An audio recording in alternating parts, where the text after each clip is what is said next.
Juanita Hunt, and today I'll be giving you a persuasive speech on stricter gun laws. Let's say that you and your family were on the way home from a fun day of shopping and spending family time. And you're headed to your car in the parking lot mall. All of a sudden, someone approaches you with a knife or a gun. Well, the government has enacted gun control laws, so you no longer have a carry conceal. So you cannot defend your family or even defend yourself because you have no form of defense. Now, let's just keep that in mind, and we're going to revisit that a little bit later on. The term gun control can be defined in many different ways. It is generally associated with ban placed on all specific types of guns, restricting where and when guns can be present and who can use these guns. As you can see, there can be different forms of gun control, but they all have one thing in common.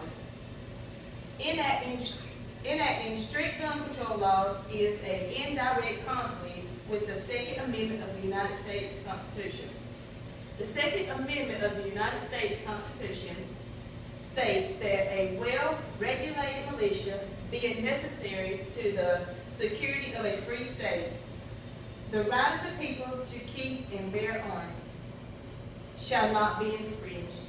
And according to the Merriam-Webster Dictionary, the term infringed means to encroach upon or in a way that violates law or the rights of another.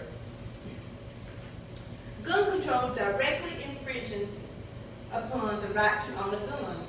Therefore, with this amendment, we as Americans are allowed to have our guns, and that we would be able to defend ourselves if we are put in a situation that I was just talking about earlier.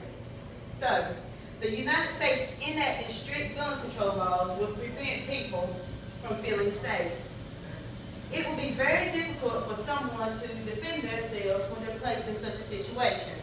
So, if the United States were to implement stricter gun control laws, or even take away guns in general, the only ones that would be suffering would be the citizens, especially like the citizens that abide the law. The United States would be taking the guns away that are legal.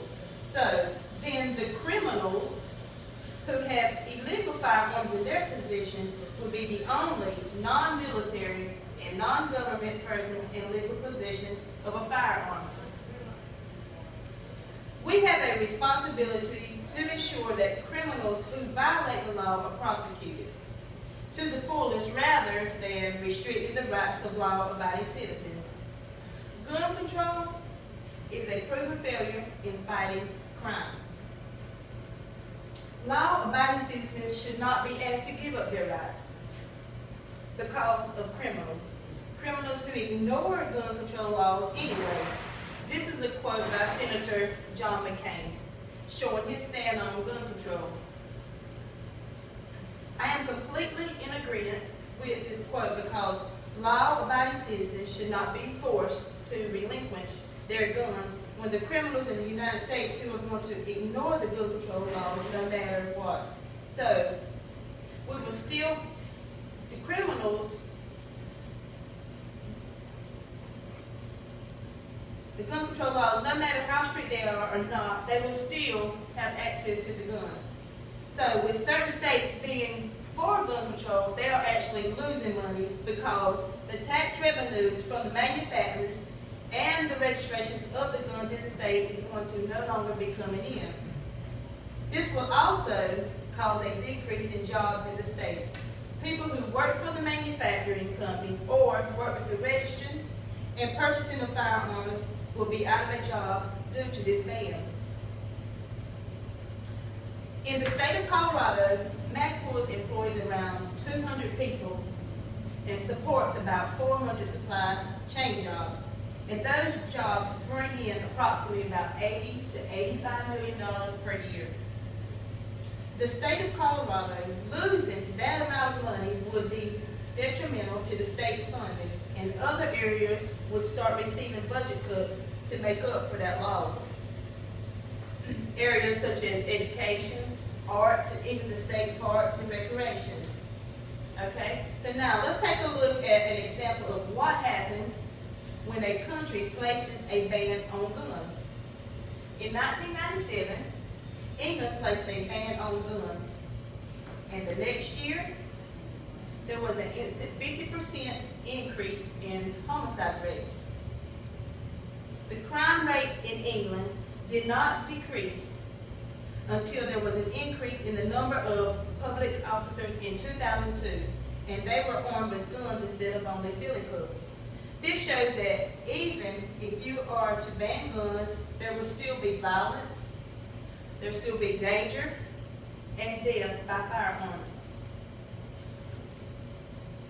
Danger is a way of life, and I'm not saying that it's okay to participate in it, but there are many forms of danger, and being prepared will help in the event that someone is attacking you, and you can use your carry concealed to help defend yourself. England is just one of many examples of the way that strict gun control laws can be more hurtful than helpful. With this speech, I'm not trying to make it completely accessible for someone to own a gun and ammunition, but there should be some regulation in place. In North Carolina, there are gun laws in place that regulates the sales state. So to obtain certain kinds of guns, there are certain kinds of permits, background checks, and registrations that you must go through before purchasing a gun. This is just a good way to make sure that not just anyone can have guns. Submitting someone to these kinds of checks and permits will decrease on the amount of firearms that one person can possess.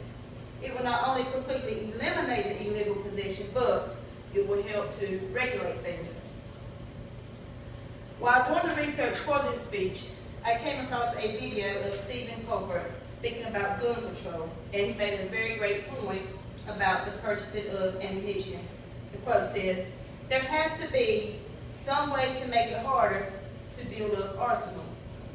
The San Bernardino shooters had 6,000 rounds of ammunition. Why is it so easy to buy bullets when I have to show 3 forms of ID to purchase Sudafed?" This quote actually resonates with me because it is absolutely true. There are more measures to someone picking up and dropping off prescriptions than there are for buying ammunition. Now, let's say that you and your family were on the way home from a nice day of shopping and having family time, and you're heading to your car in the parking lot of the mall, when suddenly someone approaches you with a knife or a gun, and the government has not enacted any gun control laws.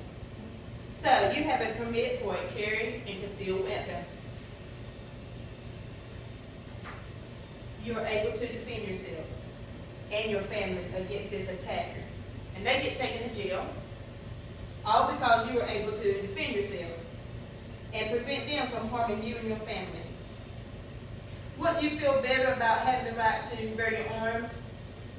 Aren't you glad that your family is safe? And it is all thanks to the Second Amendment of the Constitution and your support for that amendment. Although there will almost always be illegal guns in the United States, and people will use them to commit crimes and illegal activities, there is a need for guns for self-defense and protection. So, now at this time, I'm going to ask, does anyone have any questions? How many guns are there in the United States? There are about 310 million guns in the country. What drives gun sales? Terrorism, politics, and calls for restrictions. Like 2 million guns were sold in January after the Obama's re-election and the shooting at the Sandy Hook Elementary School took place. How much gun violence is there in the U.S.? There are about 8,583 homicides by firearms in 2011, out of the 12,000 homicides total, according to the FBI. This means that more than 2/3 of homicides involves a firearm. So 6,000 of those homicides by firearm, 72% are known to have involved a handgun. So you don't feel like if we were to take away guns in the U.S., we made it illegal to carry them, do you think the violence rate would go down? I say so. What gun control laws currently exist? Okay, there are two major federal laws that regulate firearm ownerships and sales. One is the National Firearms Act of 1934.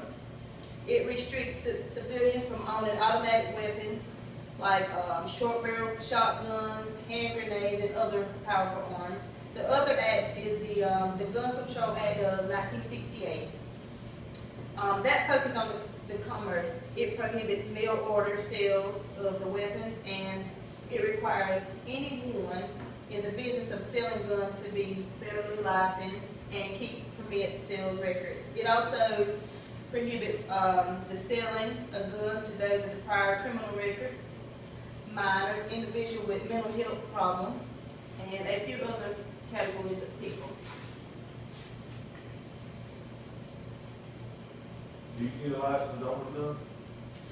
The federal law does not require license of gun owners or purchasers.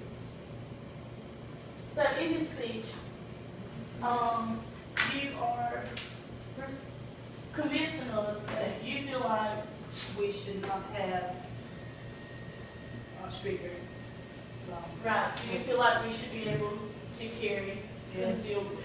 Exactly. Now, do you feel that way because you feel safer, you know, your family, you make your family safer without being able to carry concealed weapon at all times? Exactly. You don't want it to have strict laws in case, you know, just like the incident, you know, like I was saying earlier in my speech, you know, you want to be able to, you know, defend yourself. So definitely makes for a safer home. Exactly.